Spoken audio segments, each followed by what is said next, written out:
Hi, I'm 19 Storm Track Chief Meteorologist Jeremy Landry. We've had snow throughout the day, the morning, after, and evening hours. Good news is it wasn't too intense, and so we didn't have too much of accumulations. We'll talk about that in a moment. But as you take a look, winter weather advisory for most of the counties, including La Crosse, counting until 3 a.m. for Thursday morning. Now, how much snow did we get? That's still a question even to me, because most of the measurements that we received that I have seen online are in the morning and early afternoon. And so we'll check social media, maybe the web post where you're seeing this already has that information as far as how much we ended up getting. I know at least La Crosse got somewhere around about a half to an inch all the way through around 12 p.m. But how much we actually got, we'll have that for you.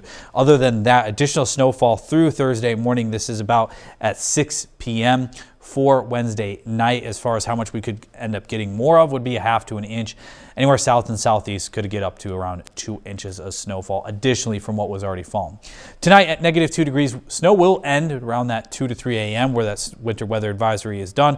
But do notice it does get quite cold. We'll talk about that later as far as cold temperatures. But you take a look at the weekend for Valentine's Day and Saturday, you're going to be in the 20s with snow chances. We're not done with snow anytime soon, and that's on its way. Widespread showers in the afternoon of Friday. That continues for much of the day into the evening hours.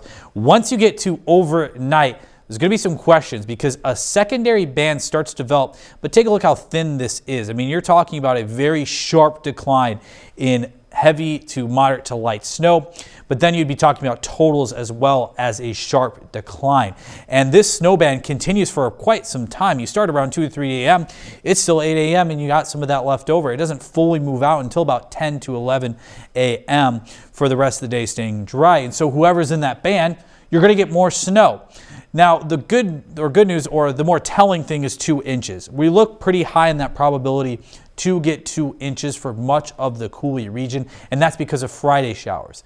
You factor in Saturday, I think that's when more questions come into play, because at 6 inches, I would show you 4, but they're quite the same thing. In fact, they all show 40 to 50%, anywhere from La Crosse, east and southeast. And so with that 40 to 50%, not sold on that at all. I don't think that's necessarily going to happen. Can it? Yes. But will it? That remains to be seen, and that's because of that band. That band could not even exist. Saturation has to occur, enough of it, to even have that continue on for that long. So we're going to see if that ends up happening, but I would say 2 inches, pretty safe. Anywhere more than that, I am not sold on that whatsoever. So Friday, snowy in the afternoon, evening hours, all the way into about Saturday morning. Afterwards, dry weather kicks in, but that comes with some steep cold temperatures. In fact, you take a look at Monday and Tuesday morning, that's your low temperature. Don't even factor in those wind chills. Those could get into at least up to about -30 degrees as far as that wind chill. You'll definitely be at least in the -20s for early on next week.